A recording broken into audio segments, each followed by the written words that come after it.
On n'est pas nombreux. Ouais. En permanent, moi je suis tout seul. Et après, on a une équipe de bénévoles. On doit être. En tout, si on parle entre, entre bénévoles vraiment actifs, qui font tous les jours, et les bénévoles en cas de besoin occasionnel, des potes et tout, on est quoi? Une dizaine, quoi. Une dizaine de À tourner, personnes en fait. autour du cinéma, D'accord. soit pour pour les animations, etc. Tu vois, je sais que moi j'ai des personnes autour de moi, tu vois, sur la tranche. Ouais. Je les appelle, ils sont là tout de suite, tu vois. Donc, D'accord. je suis dans le cinéma depuis l'âge de 16 ans, tu vois, j'en ai 52. Ce qui est génial, c'est que, toi, j'ai compté l'autre jour avec Fredo, je suis la 20e personne que je forme, qui sont dans le monde du cinéma ou dans le monde de l'audiovisuel, soit à la télévision, soit. Mais c'est pas la fois que je forme entre guillemets un vieux. D'accord. J'ai toujours formé des jeunes de 16 ans, 17 ans, 18 Ouais. ans, tu vois. Ouais. Et là, tu vois, j'ai Anne-Laure qui est maintenant, pareil, qui a démarré à 15 ans avec moi. Maintenant, elle travaille pour MK2, production, et elle s'occupe du droit d'auteur de Charlie Chaplin D'accord. et d'Hitchcock. Ouais. Tu vois, c'est pas. Oui, c'est pas Voilà. n'importe quoi. Après, j'en ai 3-4, j'en ai deux autres, un qui bosse à Canal, l'autre qui bosse à France 2. Des petits jeunes que j'ai eu à déchirer les tickets, tu vois. Ah ouais, d'accord. C'est très drôle, quoi. Ouais. Donc, c'est le seul vieux que j'ai formé. Donc, les animations, tu entends quoi par animation au cinéma? Tout ce qui est hors cinéma, tout ce qui peut être hors projection, tu D'accord. vois, comme ce soir. D'accord. Ok. Oui, mais donc Mazingo, là, qui passe ce soir. T'as enregistré? Oui, oui, j'enregistre, j'enregistre. Ah oui, j'enregistre tout. On fera le tri après. Ouais, ouais. Ouais. Donc Mazingo, là, qui passe ce soir. Donc c'est encore sur une formule. Ils choisissent un film. C'est eux qui ont choisi le film. Alors, Mazingo, lorsque je fais des soirées comme ça, si tu veux, lorsque je fais des soirées à thème, où on lit musique, cinéma, Ouais. moi je demande au groupe de choisir le film. D'accord. Hein, pour ça, leur correspondre vraiment à leur univers. Moi, je ne veux pas leur imposer un film, donc c'est eux qui choisissent un film. Donc pour ce soir, par exemple, c'est eux qui ont choisi Deadman. Ouais, je crois que j'ai dû voir sur leur site qu'ils sont assez fans quand même de cet univers-là, Oui. parce qu'il y a la musique d'Iggy Pop, Ouais. toute cette branche en fait musicale. Neil Young, hein, c'est Neil Young, voilà. Donc oui, ça correspond totalement à leur Ouais. univers, à eux, Ouais. de démarrage de leur groupe. Mhm. Après, ils sont un petit peu. Ils sont partis sur d'autres univers. Oui, se sont élargis un petit Voilà, peu. mais Oui. c'est vraiment leur univers de base. Ouais. Ça se sent bien quand on les entend jouer pour les avoir entendus déjà la dernière fois. Même le choix que vous aviez fait la dernière fois du film Sugarman, Il est très bien. Ouais. voilà, qui retrace la vie donc de Sisto Rodriguez. Ouais. Leur enchaînement était vraiment bien calé puisqu'ils reprenaient une chanson du générique et petit à petit ça s'inscrivait bien dans leur chanson à eux, dans leur reprise, dans leur univers musical, quoi. Ça, j'avais vraiment aimé la formule. Alors aujourd'hui, elle change un peu la formule. Ça se présente comment ce soir? Donc ce soir, on va démarrer déjà par le film, c'est-à-dire que on voulait pas non plus que la soirée soit, on voulait pas que le groupe soit mis tardivement dans la soirée. Donc c'est pour ça qu'on démarre à 18h le film, Deadman. Ensuite, on va partir sur le côté éliminatoire en mode texan, D'accord. un petit peu repas américain, donc ribs, chili con carne. Voilà. Ouais. Et puis après le repas, on part tous en salle pour le concert. Pour enchaîner pour le concert. Voilà, d'accord. Ok. C'est un concert, il est programmé jusqu'à quelle heure à peu près là? Alors le démarrage du concert va être à 22h, 22h15 pour, on va dire, 2 heures de concert, quoi. Ouais, d'à peu près 2 heures, ouais. Après, c'est eux qui gèrent. Ouais. C'est-à-dire que s'ils veulent faire plus, ils font plus. La programmation à côté, annexe, ce qui n'est pas de l'ordre des commercial en fait, c'est toi qui l'as choisi, oui. Alors, tu peux me parler un peu de ça? La programmation, là où vraiment, je dirais, un responsable du cinéma, un directeur de salle du cinéma, un programmateur du cinéma prend son pied, c'est sur la programmation. C'est-à-dire qu'une salle comme la Tranche-sur-Mer ou comme d'autres salles de cinéma qu'il peut y avoir en Vendée ou autre, quand on ne dépend pas d'un grand groupe, on est hyper indépendant au niveau de la programmation. On a vraiment le choix de la programmation. Quand on travaille chez le groupe CGR, Cinéville, Pathé, Gaumont, etc., un directeur là-bas, il s'occupe que de la gestion du personnel, c'est tout. Il ne fait pas la programmation. Quand on est petit cinéma indépendant, nous, on cherche notre programmation. On fait la programmation, on la négocie avec les différents distributeurs. Ce qui n'est pas facile tous les jours, parce que les exigences parisiennes, voilà, certains distributeurs ne comprennent pas pourquoi tel film, il n'y a pas autant de séances qu'à Paris, mais non, on est dans un petit village comme à Tranche-Chemin, on ne peut pas proposer un nombre de séances. Voilà. Et puis il faut surtout une diversité de programmation. Donc quand on fait une programmation cinématographique, déjà on a bien sûr le film commercial que tout le monde attend, ça on n'a pas le choix. Et parallèlement, c'est offrir au public autre chose dans la réessai ou dans les dessins animés ou autre, mais quelque chose qui correspond vraiment aussi à sa clientèle. Une programmation à Tranche-Chemin n'est pas la même que de mes anciens cinémas que j'avais à Cerisay dans les Deux-Sèvres, par exemple, où j'avais un public très jeune. À Tranche-Chemin, ce qui n'est pas le cas hors estival, ce qui fait que la programmation, l'exploitant doit s'habituer et doit connaître son public afin de proposer la meilleure programmation possible à son public, mais qui reste aussi d'actualité. En fin de compte, on doit proposer la même chose qu'à Rennes, qu'à Nantes, mais sur un petit lieu. Ouais, c'est ça. Voilà. Rennes, Nantes, Rennes, je connais pas trop, hein, mais Nantes, je connais très bien. Nantes, on a plein de complexes Atlantis, qui sont hyper commerciaux, etc. On a ensuite le cinéma de commerce, etc., le Gaumont Commerce. Et après, on a la 14A. D'accord. Le 14A qui fait autre chose, etc., quoi. Et nous, petite salle de cinéma, on doit tout lier en un seul lieu. Aussi bien avoir une programmation commerciale pour satisfaire le public, avec toute la com commerciale qu'il peut y avoir sur un film. Obligatoirement, ça n'a pas le film, les gens ne vont pas comprendre. Et en parallèlement, il faut qu'on propose aussi une contre-programmation à réessai, film d'auteur ou animation. C'est-à-dire que là, on a un seul lieu pour tout faire. D'accord. Contrairement aux villes, aux grandes villes, où ils ont différents lieux. Donc le cinéma, là, Agnès Varda, il s'appelait pas Agnès Varda avant. Alors avant, c'est le Stella Maris. Le Stella Maris, oui, c'est retrouvé en centre-ville, de la Tranche-sur-Mer, avec les grosses galères estivales de stationnement qu'on pouvait avoir. Moi, je suis arrivé à Tranche en 2004. Moi, j'avais un cinéma à Gers-sur-Mer. La ville de la Tranche m'a appelé d'urgence parce que l'exploitation commençait à tourner vinaigre et à très mal se passer, aussi bien au niveau des entrées que l'association qui gérait le cinéma. D'accord. Donc moi, j'avais différents cinémas dans les Deux-Sèvres, en Vendée, etc. Et la ville m'a appelé. C'est sûr que je travaillais déjà un petit peu avec le Stella Maris à l'époque, avec l'association. C'est pour ça que je connaissais un petit peu l'association locale qui était sur site. Oui, d'accord. Et donc la mairie m'a appelé et donc je suis arrivé à un parcours compliqué parce que la mairie voulait absolument que je reprenne le cinéma, l'association n'était pas d'accord. Le bâtiment appartenait au diocèse, bon, c'était très très compliqué, quoi. D'accord. Donc dans l'histoire, je suis arrivé le 1er juillet 2004 pour ouvrir le 4 juillet. Ah oui. Voilà, et je n'avais rien fait. Donc, et en sachant que je connaissais le matériel qui était mis en place, et pour moi, on ne pouvait pas réouvrir dans ces conditions-là, sans un son de lui, sans un matériel adéquat. Donc ce qui fait que j'ai fait venir, j'ai appelé tous mes contacts amis, et on est arrivé avec des projecteurs de cinéma neufs, et voilà, un son, donc des camions de son de lui sont arrivés. D'accord.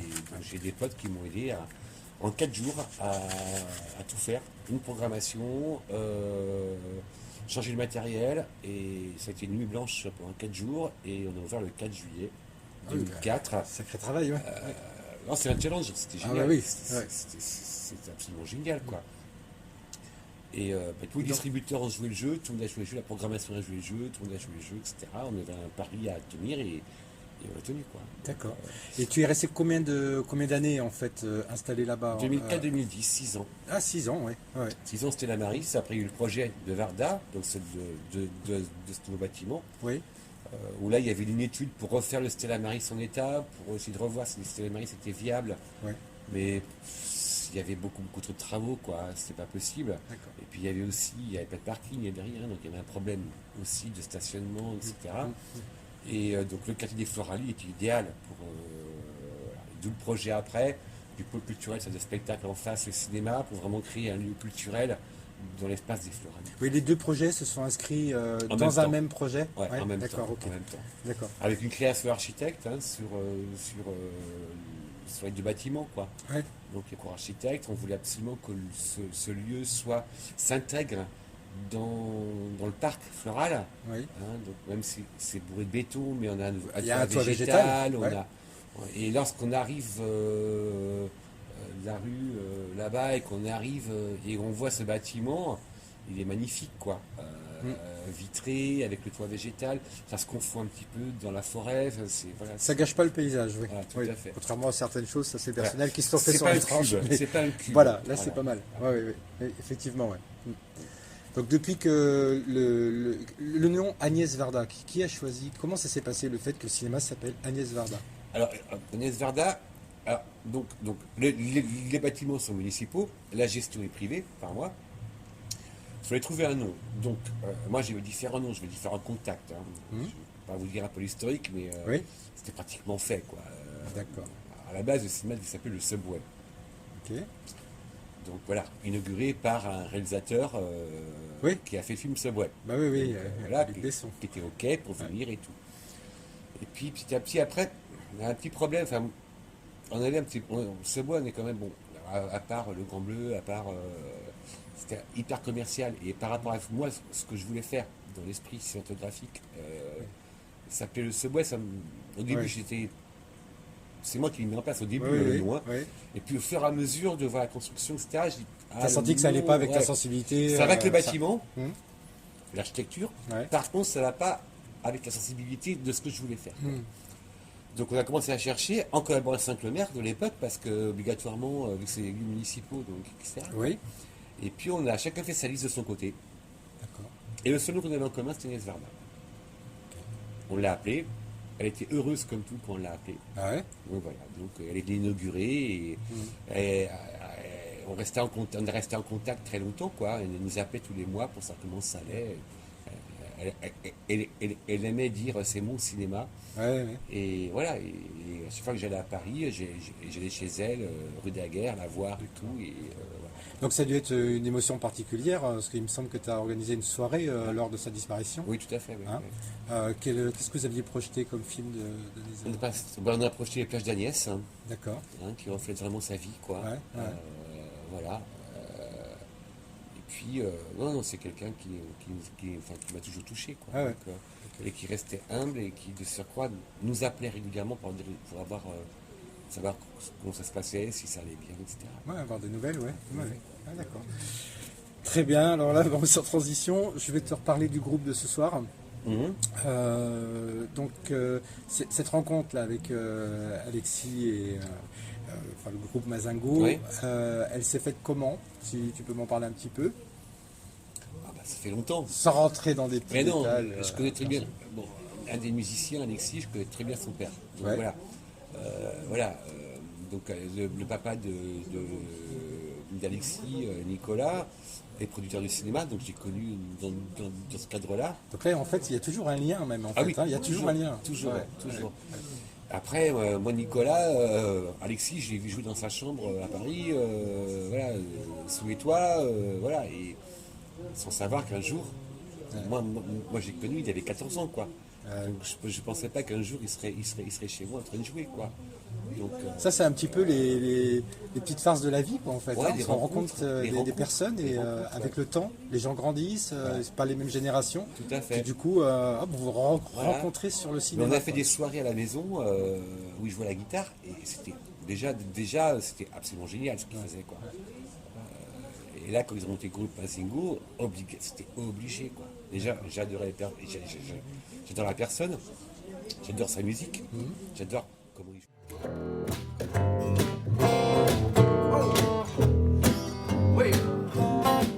Well, I was born one morning, it was drizzling rain. Fighting in trouble of my middle name. I got raised in the canebrake by an old mama lion. Ain't no high-tone woman make me walk the line. I said, 16 times, what do you get? Another day older and deeper in debt. St. Peter, don't you call me, 'cause I can't go. I owe my soul to the company store. I do. Oh.